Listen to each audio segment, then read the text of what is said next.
Carlos Viera, ¿cómo te va? Buenas tardes, ¿calor por ahí? Buenas tardes, ¿cómo están? Calurosas tardes, pero interesantes tardes para conversar.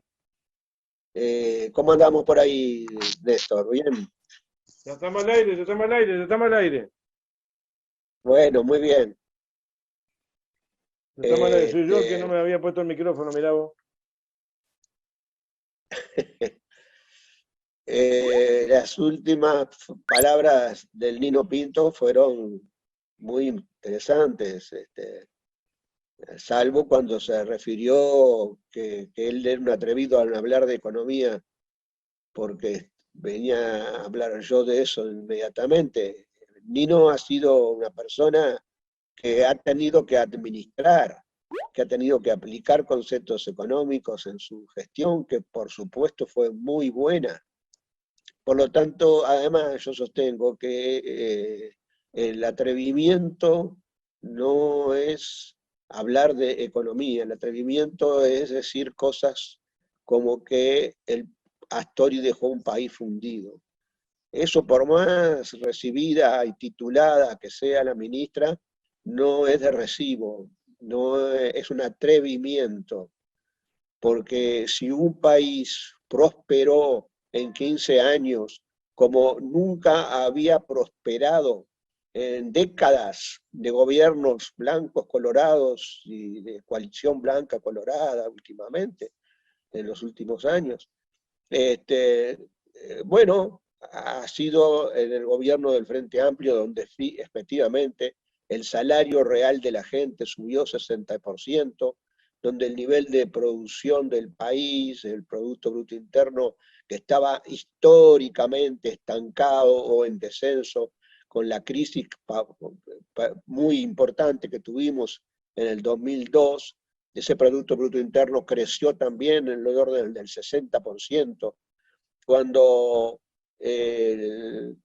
las empresas públicas tuvieron una inversión importantísima, capaz de sostener cosas que ahora están tratando de tomarse, hacerse cargo de algunas cosas que son el 5% de lo ya hecho en materia de fibra óptica y le están dando con bombos y platillos como que van a hacer una inversión importantísima cuando ya está hecha la inversión fundamental, faltaba un 5% por parte de Antel, de Carolina, de Simón, esa Antel que posibilitó el desarrollo de muchas otras actividades en el país, como audiovisuales, como la conectividad que tenemos, que es ejemplo en América Latina, ese país fue ejemplo de democracia, de instituciones fortalecidas, Porque, de que tomado Carlos, internacionalmente, sí, la dime, democracia no es solamente votar, sino también la participación activa con toda la sociedad. Hablando de de, comercio, ¿no? partici de participación ciudadana. Exacto. En este periodo es donde además se descentralizó más. La descentralización de la creación de las alcaldías es un ejemplo claro. Había dos o tres juntas locales en los gobiernos anteriores y la descentralización de lo que fue las universidades, la extensión de la universidad técnica y La la descentralización en el caso de los descentralización. perdona, la descentralización en el caso de los municipios no es solamente boca, es con plata detrás. Exactamente. Y todo eso es el país que se generó. El comercio exterior estabilizado, cuando el país estaba con déficit permanente. Cuando se habla tanto del déficit fiscal, no se acuerdan que el déficit fundamental es el déficit en las relaciones con el exterior, que las importaciones sean más que las importaciones, como eso era normal hasta cuando asumió los gobiernos del frente, les parece que no les importa. Y eso significa que estamos pagando más al exterior, que estamos comprando del exterior productos más de los que les vendemos. Es decir, que estamos comprando más trabajo y tecnología del exterior que la que nosotros, que el trabajo nacional, que estamos con importaciones de productos que sustituyen la producción nacional, estamos sacando trabajo a la gente que del país. Eso significa un saldo de balance comercial deficitario, y vaya que si el Frente Amplio se corrigió y se pasó a un saldo favorable en el comercio exterior. Y el déficit fiscal, que lo que hablan de país fundido, fue la política que posibilitó, con las transformaciones que se realizaron en el área, fue por lo que posibilitó las políticas sociales. Eso es país fundido, un país que desarrolla políticas sociales, como bien Nino lo decía. Entonces, ¿cómo vamos? Un país que recompone sus reservas internacionales, que estaban prácticamente en cero en la crisis del 2002, las recompone a 16.000 millones de dólares. ¿Qué les parece? ¿Este es el país fundido? Yo no sé. Hay que tener osadía y atrevimiento. La misma osadía y atrevimiento que se tiene en otras cosas, como para decir que debe de retirarse de toda la investigación del caso Astesiano, tiene que retirarse lo que es privativo de las conversaciones entre el Eso no, presidente no tiene y, golletes, no tiene golletes. y entonces yo pregunto, ¿qué es privativo? ¿Qué almorzaba? A dónde iba a pasear? Si la esposa tenía algún tipo de vínculo distinto al del matrimonio, ¿cuál era la investigación privada, de índole privada, que no se debería de incluir en lo que es la investigación? Al contrario, las cuestiones privadas que hacen a actos delictivos, me parece que tendrían que estar incluidas, si es que lo hubieron. Yo no estoy diciendo nada al respecto. Es extraño que haya 450 toneladas de pescado en valija diplomática a la presidencia de la República. Es extraño de que se haya justamente, bueno, Adquirido el excluido. pescado, dos cosas te agrego. Adquirir el pescado ya es extraño y además extraño cómo entró. Claro, por valija diplomática, donde se ha visto 450 kilogramos de pescado que ingresa en valija diplomática. Y bueno, ¿eso es personal o es que es para bueno, es personal porque es consumo privado? Vamos a consumir 7 toneladas, 7 toneladas, 7 kilos por día de pescado por parte de la presidencia en todo ese periodo. ¿Dónde está ese pescado?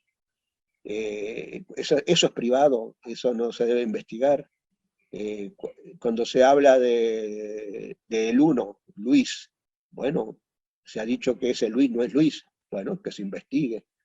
No, si ese uno que es Luis es el jefe de la asociación para delinquir que se está configurando, porque se está Ajá. probando a todas luces, bueno, hay un presidente de la República que tendría que renunciar a su cargo de inmediato, porque justamente lo que yo quería decir es que el país que teníamos era un país que nos ostentábamos de presentarlo al exterior como un país en donde la corrupción era mínima, donde no había los niveles de corrupción con respecto a otros países de América Latina.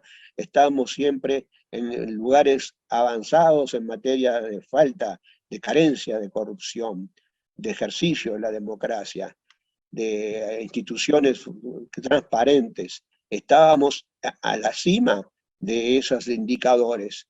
Y ahora yo creo que no vamos a estar a la altura de los acontecimientos, porque esto nos enchastra internacionalmente, porque otros presidentes, ni que hablar del tema de Watergate, han terminado en que el presidente renunciara.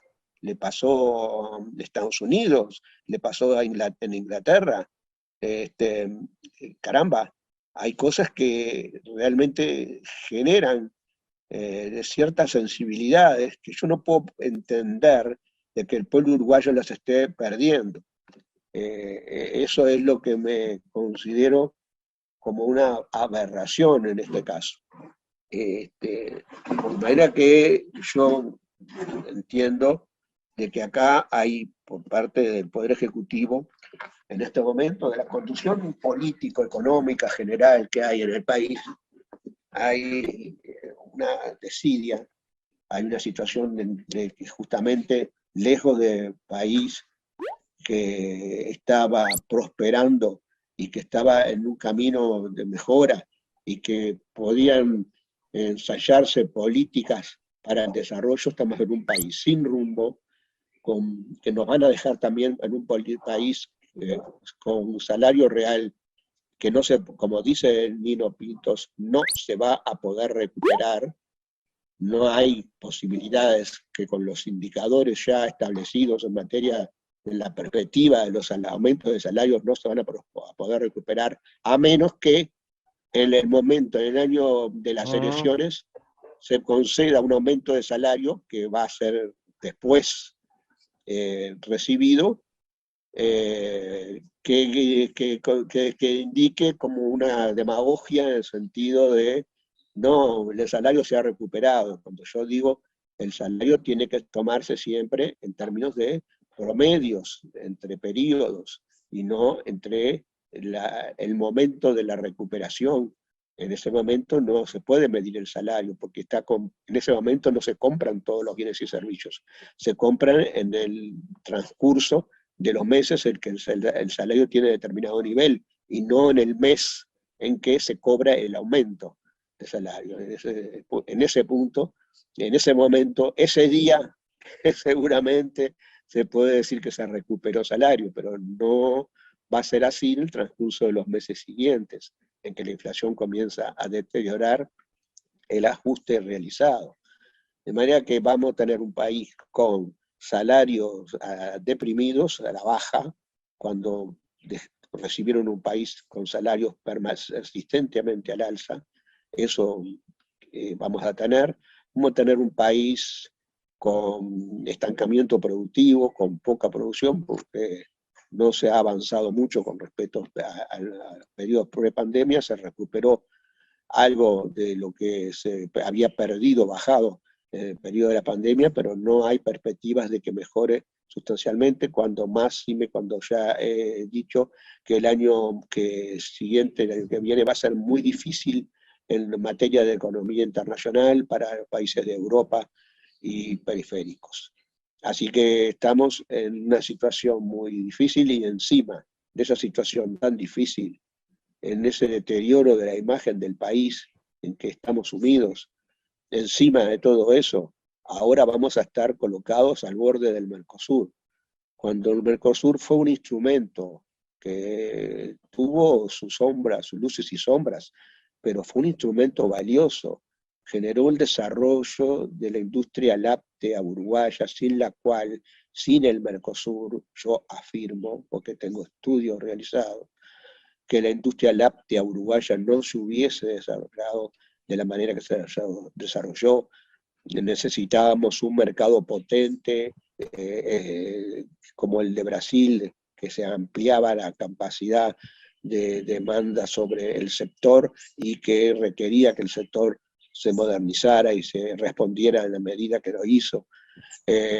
Después Brasil sirvió para eso, para catapultar al sector lácteo, por ejemplo, que es uno de los puntales interesantes, porque tiene mano de obra mayor que en otros sectores de actividad, mano de obra incorporada en el sector.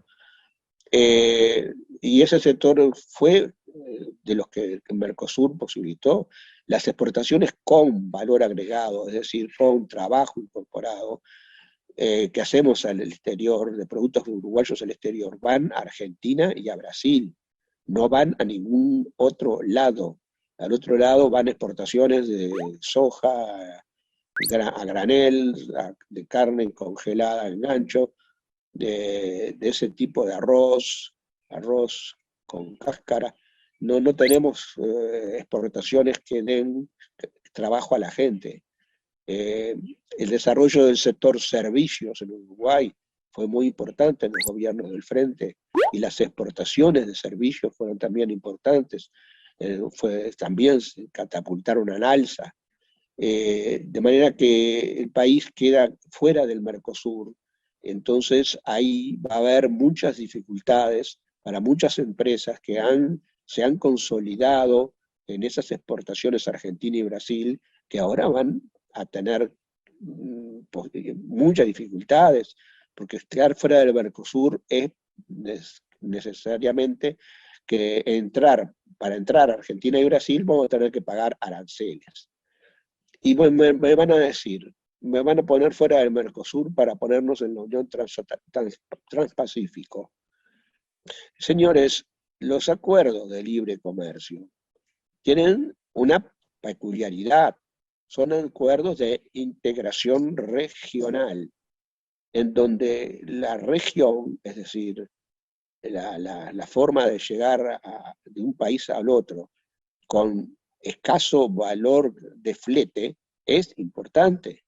Pero aquí estamos hablando entonces de países como Canadá, como Chile, como México, o sea que tienen su costa al Pacífico, y después países como Vietnam, Japón, del otro lado, Nueva Zelanda, que también obviamente tienen su costa al Pacífico.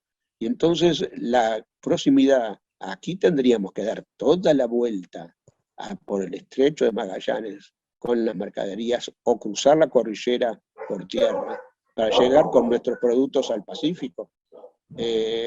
Eso inhabilita, porque una ventaja competitiva en un acuerdo regional, en un acuerdo de integración regional, una ventaja competitiva que pueda ser no pagar aranceles para entrar a ese país, se pierde porque hay que pagar mucho flete para llegar a ese país.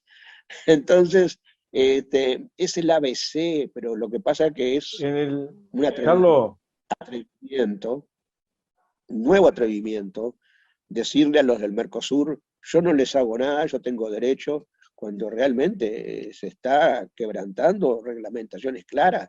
Los demás no son tontos, parece que se les tomara como tales a los demás países, a las cancillerías de los demás países, se las toma como tales, como tontos, cuando hay un acuerdo explícito de que todo acuerdo internacional que se realice por uno de los países que están en el Mercosur, bueno, tiene que ser consensuado por el conjunto, y tiene que ser en conjunto la negociación con el exterior. Entonces, está claramente establecido.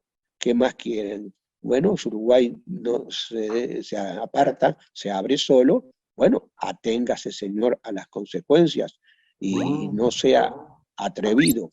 Las consecuencias son nefastas para el país. Acá no nos estamos comiendo un garrón. El gobierno no es que se come el garrón. El garrón se lo come la ciudadanía, el pueblo uruguayo se está comiendo un garrón con este asunto de la Carlos, falta de transparencia. otra pregunta, Carlos, que tiene que ver referida a esa. Se estaba trabajando también en un acuerdo mercosuriano con, con el mercado común europeo, pero como grupo, como mercado común, como Mercosur. ¿En qué andamos con eso? Sí. Bueno, no, está trabado porque la Unión Europea hizo cuestión a cómo estaba Brasil protegiendo el medio ambiente, es decir, la falta de garantías en un aspecto que se hace cuestión. En los acuerdos de ese tipo se hace cuestión en algunas la cláusula democrática, Ah, invocada para sacar a Venezuela, la que invocamos para sacar a Paraguay en determinado momento, ajá. y la cláusula de protección del medio ambiente, que se dice que si un país está deteriorando el medio ambiente y está trasladando a los otros países productos que son resultantes, beneficiados por esa depredación del medio ambiente, bueno, se le corta el proceso de integración, se les excluye del tratado. Carlos, Sí, más allá de la desprolijidad, desde mi punto de vista, yo lo digo, Néstor, ética por parte del gobierno de cómo se mueve a nivel internacional, ¿cuál sería el tratamiento lógico en el marco de un mundo que está convulsionado y donde las economías se han caído, levantado y hay crisis a nivel internacional? ¿Cuál sería el método de trabajo de Uruguay? Aconsejable, tú como No, no, está economista. bien. Yo creo que lo tiene claro Lula. Lo dijo en el mensaje presidencial cuando asumió, poner al Mercosur al frente de la negociación internacional, el Mercosur como todo, como conjunto. ¿Qué va a poder negociar Uruguay, un país pequeño? Desde afuera no nos visualizan siquiera.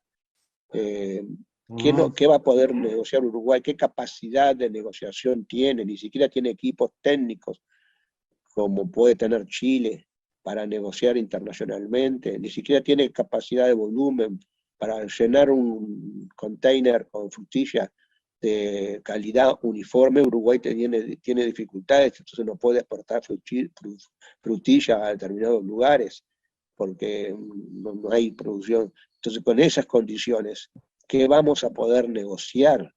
¿No? Vamos a una feria internacional y para poner a exposición los bienes, los productos que tiene Uruguay, ponemos un stand de 5x5, porque es lo que puede gastar Uruguay en esa feria Y internacional. mayoritariamente donde pateamos el tablero tenemos una gran colocación de mercadería en Brasil.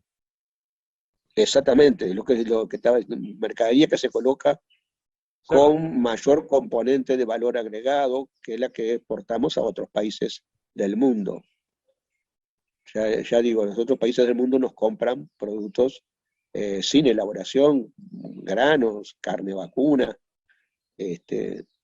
No hay elaboración de los productos a nivel nacional. Si seguimos así, entre la tecnología y la penetración de productos del exterior y la falta de inversión en el país, vamos a quedar sin empleo. Y entonces esas son las políticas de largo plazo. ¿En qué rumbo están dejando al país en materia Si uno lo mira, Carlos, si uno lo mira, perdona que hoy sí que te estoy interrumpiendo, te pido disculpas públicas. No, no, no, está muy bien. Yo Si uno lo anhelo. mira, ¿quién se favorece con esto? En realidad es un pequeño grupo que venden granos, Sí, carne, pero es un sí, muy pequeño grupo concentrado que va a beneficiarse con estos líos, pero no el sí. sistema comercial uruguayo. Exactamente, exactamente. Abrimos el mercado, vamos a suponer que abramos, Uruguay negocia solo y obviamente la capacidad de negociación es escasa, entonces no vamos a poder obtener muchas cosas favorables en esa negociación. Quiere decir que vamos a abrir el mercado a buena parte de los productos del exterior que van a entrar libremente a nuestra plaza. Y bueno, si querían hacerlo con China, Dios me libre, ¿no? ¿Verdad? Arrasan los productos del exterior que entran sin ningún tipo de inconveniente de impuesto, que se le llama arancel. Eh, entonces, ¿perjudicamos a quién? Al pequeño productor uruguayo. ¿Y a quién beneficiamos? Bueno, si el exportador de soja entra a Australia, entra a China, entra a Nueva Zelanda, no creo que ahí, pero bueno, entra a cualquier otro país, a Singapur, con determinado nivel de precio. Ahora, ese nivel de precio contempla que ellos para ingresar tienen que pagar un arancel. Entonces yo escuché a Arbeleche justamente decir en algún momento, está perdiendo el país de ganarse un 5 o un 10% en el precio internacional de los productos que exporta porque tiene que pagar arancel para entrar a esos mercados. Y efectivamente está perdiendo, pero no pierde el país, pierde el exportador o el productor que está detrás. Entonces, con este libre comercio estaríamos permitiendo que nuestros productos entren sin arancel a los otros países, quiere decir que pueden tener un 5 o un 10% mayor en materia de precio cuando entra a esos países con respecto a la situación actual. En contrapartida, los productos que entran de esos países al nuestro van a entrar sin recargo, es decir, vamos a comprarlos más baratos, van a ser más competitivos con la producción nacional, vamos a poder consumir esos productos, pero vamos a sacrificar trabajo nacional. Al importador no le interesa mucho. Al importador importa el producto igual, sea con trabajo del exterior, no le sustituyendo al trabajo nacional, al importador no le importa.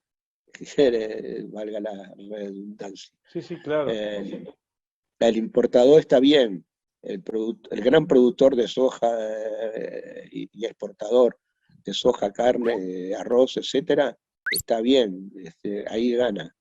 Los que pierden son todos los otros, toda la industria nacional pequeña, toda la industria nacional que tiene que afrontar esa competencia con el exterior. Es como lo dijo una vez Gargano, es una calle de doble flecha, está flechada para los dos lados, y cuando se invoca qué bueno el tratado, se invoca la flecha que nos favorece, pero que no nos favorece a nosotros como país, favorece a unos pocos mayaoros, que son los que exportan grandes cantidades y que han embolsado en estos periodos, cuando hay aumentos de precios, han embolsado enormes cantidades sin que haya una correspondencia de valor agregado detrás. Mirándolo desde el punto de vista, ya no como gobierno, Carlos, sino desde el punto de vista estatal, o mejor dicho, como política de Estado, sabiendo que tenemos un Estado fundado en microempresas a nivel nacional, que son las que mayores aportan a todo el país. Corregime, tú fuiste director de la APP. Y tenemos un Estado que como la construcción, por ejemplo, tira el constructor, pero después tiran todos para abajo, el barraquero, el peón, el que hace el hierro, todo lo demás. Es decir, si matamos, tiene pata corta, si le damos al productor, al que vende sojero, que gane muy bien, en detrimento de lo demás, el país, bueno, va a llevar crisis, no va a haber trabajo, no va a haber empleo, va a precarizar el empleo, porque es lo que supuestamente se viene, o me equivoco. No, es tal cual, te expresás bien lo que el mensaje que trato de decir. El país así va, no solamente sin rumbo, va al barranco, se va barranca abajo, y lo que va a sufrir más es el empleo nacional. Eso es lo que trato de decir, porque no hay políticas de desarrollo, no hay ningún tipo de actuación estatal, por ejemplo, una inversión pública a través de las empresas públicas o a través del Ministerio de Transporte, haciendo infraestructuras válidas para la competitividad de las empresas. No lo hay. No hay posibilidades reales de generar un empleo válido, no hay una adaptación a las tecnologías nuevas. Entonces, tenemos que ir cerrando. Te tiro una propuesta. Bueno. Te tiro una propuesta. ¿No sería tiempo no habría posibilidades como propuesta, digo, de que si hubiera, mirá qué palabra voy a usar, que no es la mejor, pero un tipo cónclave o un encuentro de economía a nivel nacional, que no va a estar de acuerdo el gobierno, pero que hubiera varios sectores de la sociedad que se sumaran, que tomara la bandera del frente y aliados o intersociales, conformando conformándose entre un gran encuentro de economía para tratar de visualizar varios aspectos de otros sectores que no son del Frente Amplio, que están interesados en no perecer. Perdóname sí, la precariedad de la pregunta. Para mí eso es una de las tareas de lo que puede ser el Congreso del Pueblo. Notable. Allí debería de encauzarse perfectamente eso, y si se quiere generar un diálogo nacional a otro nivel más amplio, sin restringirlo a la acumulación política que se haga con sectores que son afines, si se quiere hacer un diálogo nacional, está el Consejo Nacional de Economía, que se puede poner en funcionamiento, en el cual se dialogaría sobre los temas nacionales sin problema de mayorías o minorías, ¿verdad? Sería un Consejo Nacional de Economía. De varios actores políticos, de varios actores. Asesor, claro, compuesto por distintos sectores, en donde se trataría de ver, desde el punto de vista económico, cuáles son los instrumentos que el gobierno puede manejar, porque hay instrumentos, hay promoción de actividades, tiene que seleccionarse las actividades y decir, bueno, Uruguay puede producir miel, puede producir casas de madera, puede producir otras actividades que tengan que ver con la potencialización de nuestros recursos, con lo que es la mano de obra calificada que tiene Uruguay. Bueno, eso es lo que hay que promover, no solamente con apuntalamiento tecnológico, sino con crediticio, sino con exoneraciones fiscales.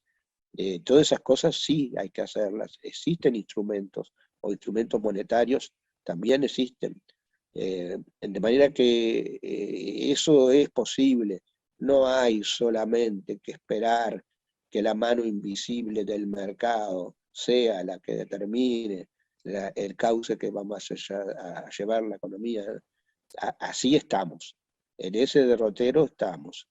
Sin un gobierno que intervenga. Y para ser un gobierno que interviene no significa que sea un gobierno socializante. Muchos países están haciendo intervenciones y cuando las crisis que se desarrollan y se dan cuenta de que el mercado es quien las provoca, acumulando capital innecesariamente en pocas manos y generando, bueno, ahí sí avalan la intervención del Estado, ahí el Estado, además de regulador, es un Estado que comienza a hacer intervención con distintas actividades o, lamentablemente, cuando las cosas llegan a un término muy bajo y hay que reflotar empresas. Entonces el Estado es el que tiene que salir a reflotarlas para evitar que la comunidad toda pierda. Bueno, esas son las situaciones que estamos viviendo por endiosar al mercado como único elemento de planificación de la economía, o sea, la no planificación, el mercado se autorregula, dirige hacia donde más eficientes son los recursos, según la teoría neoliberal. En cambio, nosotros sostenemos una teoría distinta, que la intervención estatal es sana, que la intervención estatal es necesaria, que para tener un Estado que intervenga tiene que ser un Estado eficiente y fuerte y no corrupto. Y no corrupto. Si un Estado interviene y es corrupto, la intervención generalmente tratan de beneficiar a pequeños sectores mafiosos que están operando aprovechando el aparato del Estado. Nos vamos, Carlos, muchas gracias, gracias por los aportes y ahí tiramos unas cuantas ideas hoy. En una de esas muy bien, se arrancan a tomar, porque son buenas claro ideas sí. todas, pero son mejores ideas cuando cuando se echan a andar, porque lo demás son ideas. Son intangibles. Muy Ahora bien. las ideas cuando empiezan a hacer cosas prácticas, eran buenas o malas o regulares ideas, pero si no son algo intangible, así que vamos a echarla a andar. Vamos arriba, vamos arriba, vamos arriba, que tenemos mucho por transitar y siempre yo confío en el pueblo uruguayo. El pueblo uruguayo va a ser capaz de reencauzar este proceso y creo que va por lo menos a reconocer las experiencias anteriores y valorarlas tal cual fueron. Yo voy a traer ciertas anécdotas que podía escribirlas en un libro, pero que quizás en algún momento las empiece a largar, que tienen que ver con el compañero Astori, que tienen que ver con situaciones que se han vivido, en las cuales yo podría ser quien ponga algunos puntos sobre las IES en las afirmaciones que se realizan y en la discrepancia y en el acuerdo, ¿no? Sí, claro. Todo bien, pero nunca en el agravio. Acá hay agravio. Decir que alguien dejó el país fundido es un agravio. Es un agravio que para mí totalmente infundado de alguien que no tiene estatura moral para agraviar. No solamente es un agravio hacia Danilo, sino hacia la fuerza política y hacia todos los ciudadanos que mejoraron. Claro, exactamente, sí, sí. Es un atrevimiento, un agravio de alguien que no tiene, digamos, nivel para hacerlo. Bueno, te Cuando uno dejamos por ahí. dice, cuando uno dice, nos vamos, ya cerramos, pero cuando uno dice, a veces se queja algunos actores, senadores, senadoras, que hablan de determinada manera y atizan de determinada manera en redes sociales y en medios, el micrófono que le dan, cuando uno ve el compacto de las diferentes clases sociales que están metidas en ese gobierno, cómo interactúan, caramba, denosta al sistema político y a mí me da lástima. Pero bueno, eso es lo que estamos, hay que bailarlo y hay que ir conversando. Bueno, muy bien. Muchas gracias, Gracias, Carlos. hasta pronto. Un Hasta la abrazo. próxima.